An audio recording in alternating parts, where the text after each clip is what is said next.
Seleksi kedinasan tahun 2022 pakai skor UTBK. Kira-kira bener atau enggak ya? Yuk langsung aja kita simak di video kali ini.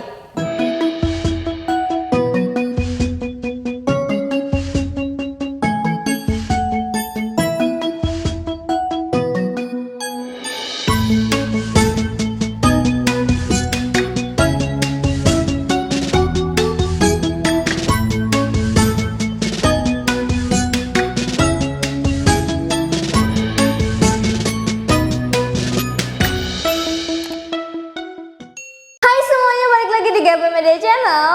Nah, siapa nih yang udah penasaran ngomongin tentang kedinasan di tahun 2022? Mungkin dari teman-teman yang tidak terlalu pengen untuk ke PTN, pasti kan punya alternatif lain ya. Nah, salah satunya adalah sekolah kedinasan atau sekolah tinggi.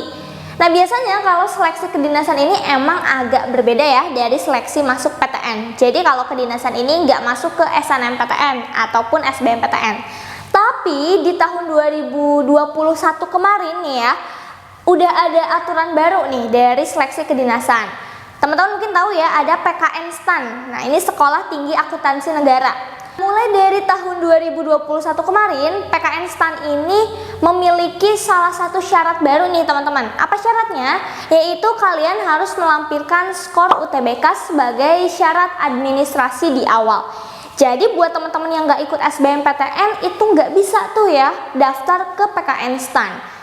Nah, ini juga berlaku kalau misalkan teman-teman lolos SNMPTN. Berarti kan nggak bisa dong ikut SBM kan, karena sistemnya udah memblokir kalian dari SBMPTN. Nah, kalau kalian nggak bisa ikut SBMPTN berarti nggak bisa dapetin skor UTBK karena kalian nggak ikut ujiannya. Kalau kalian nggak ikut ujiannya, otomatis nggak punya skor dan itu nggak bisa kalian lampirkan di PKN STAN tadi. Tahun 2021 kemarin gitu, aturannya memang baru ditegaskan kembali. Terus gimana Kak untuk sekolah kedinasan yang lain?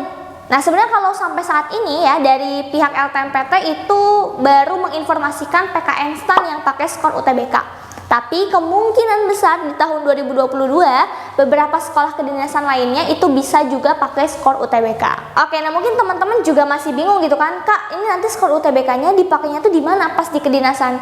Seperti yang aku bilang tadi, dia akan dipakai di syarat administrasi. Nah, jadi tahapan atau seleksi untuk kedinasan yang pertama itu ada seleksi administrasi ya. Di sana tuh kalian masukin data-data nilai raport gitu. Terus juga syarat UTBK ini kalian masukin di seleksi administrasi. Jadi nanti dilihat dulu gitu ya, ini skor UTBK-nya mencapai standar minimal dari PKN STAN atau enggak. Kalau untuk 2021 kemarin sebenarnya skor yang dipakai itu hanya skor TPS. Kenapa? Karena PKN STAN ini kan ada dari Saintek maupun Sosum ya.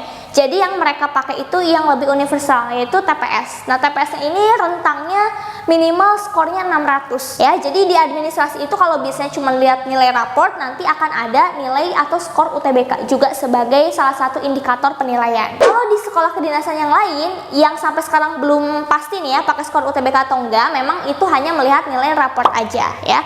Tapi ya teman-teman harus jaga-jaga juga dari sekarang. Lebih aman sih kalau ikutan SBMPTN aja ya. Jadi skornya itu mau kalian daftar kemanapun ya itu juga bakal bermanfaat. Nah, itu biasanya untuk tahapan yang pertama. Tahapan kedua untuk sekolah kedinasan itu langsung kalian bisa ikutan SKD atau seleksi kompetensi dasar. Ya, di dalamnya ada TKD ya, tes kompetensi dasar. Ini biasanya berhubungan dengan tes-tes wawasan kebangsaan ya, intelligence kalian, terus juga dilihat kepribadian kalian ya, semacam psikotesnya lah. Setelah dari SKD, tahapan berikutnya kalian ada TPA. Biasanya ini untuk tes potensi akademik. Kalau ini lebih ke ilmiahnya ya, jadi kalian ngerjain soal gitu ya yang sesuai dengan sekolah kedinasannya. Ya, kalau misalkan PKN STAN kan berarti soal-soalnya ya berhubungan dengan keuangan lah ya. Selanjutnya, nah ini yang paling berat juga nih ya untuk kalian, yaitu adalah tes kebugaran jasmani. Ini berhubungan sama fisik.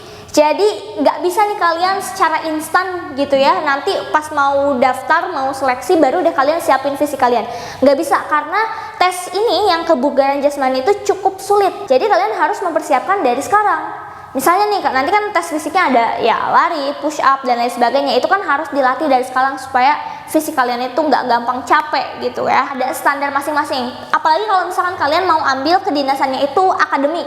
Misalnya akademi militer, akademi angkatan udara. Nah, itu kan harus lebih lagi ya. Intinya sesuai kedinasan apa yang mau kalian pilih, itu harus dipersiapkan untuk tes fisiknya ya. Setelah tes fisik, baru deh di akhir itu ada seleksi wawancara. Kalau untuk seleksi wawancara ini gampang-gampang susah ya. Mungkin kalau teman-teman lihatnya, oh tinggal wawancara aja nih kak, bisa lah ditanya-tanya terus kita tinggal jawab ya kan. Padahal sebetulnya kalau di wawancara ini ada beberapa trik dan tipsnya ya buat kalian bisa lolos di seleksi wawancara. Kalau misalkan teman-teman perhatiin di wawancara itu kadang ada pertanyaan-pertanyaan yang sebenarnya itu untuk ngetes baik dari segi kognitif kalian, pengetahuan umum kalian, atau dari segi kepribadian. Nah itu pinter-pinter deh kalian untuk cari cara menjawabnya. Terus hal yang pertama dilihat biasanya juga attitude kalian saat diwawancara. Pokoknya itu juga tetap harus dipersiapkan ya, karena wawancara itu seleksi terakhir. Bayangin kalau kalian udah lolos dari seleksi pertama gitu ya, sampai di seleksi terakhir wawancara dan ternyata nggak lolos, itu lumayan ya sakit gitu ya. Jadi emang harus dipersiapkan setiap tahapannya dengan baik. Oke, nah jadi itu ya teman-teman tahapan seleksi untuk sekolah kedinasan atau sekolah tinggi. Ini aku ambilnya secara umum ya, mungkin ada beberapa seleksi yang berbeda setiap sekolah tingginya tergantung kebijakan dari masing-masing kedinasan atau sekolah tinggi. Dan itu juga termasuk yang UTBK tadi ya, skor UTBK. Itu teman-teman harus cek info terupdate-nya. Kalau sampai sekarang yang baru diupdate memang PKN STAN ya yang menggunakan skor UTBK. Tapi untuk sekolah kedinasan lainnya kalian harus cari tahu lagi informasinya lebih lanjut. Terakhir nih, apa aja sih kak sekolah kedinasan atau sekolah tinggi yang bisa kita pilih untuk menjadi pilihan kita berkuliah nanti? Nah, aku mau nyebutin ada beberapa sekolah tinggi atau kedinasan yang bisa kalian pilih. Yang pertama kalian bisa pilih tentunya PKN STAN untuk Politeknik Keuangan Negara dari segi sekolah tinggi akuntansi negara. Nah, terus yang kedua kalian juga bisa pilih STIS, Sekolah Tinggi Ilmu Statistika. Yang ketiga kalian bisa pilih STSN, Sekolah Tinggi Sandi Negara. Terus juga ada STIN, Sekolah Tinggi Intelijen Negara. Terus juga ada STTD. STTD ini Sekolah Tinggi Transportasi Darat. Ada juga STPI, Sekolah Tinggi Penerbangan Indonesia. Terus juga ada STMG, Sekolah Tinggi Meteorologi, Klimatologi, dan Geofisika. Nah, terus kalau kalian mau yang berhubungan dengan pemerintahan, kalian bisa pilih IPDN atau Institut Pemerintahan Dalam Negeri. Dan buat kalian yang pengen masuk ke akademi, nah ini ada beberapa pilihan juga. Yang pertama ada AAU, Akademi Angkatan Udara. Terus juga ada AAL, Akademi Angkatan Laut. Atau kalian bisa juga pilih Akmil, Akademi Militer, dan Akpol, Akademi Kepolisian. Jadi kalian bisa pilih ya itu ya dari sekolah tinggi ataupun kedinasan yang tadi aku sebutkan. So itu dia untuk video kali ini, semoga bermanfaat dan jangan lupa kalian harus selalu update info tentang kedinasan, terutama tentang aturan skor UTBK tadi. Oke, so see you in the next video. Bye!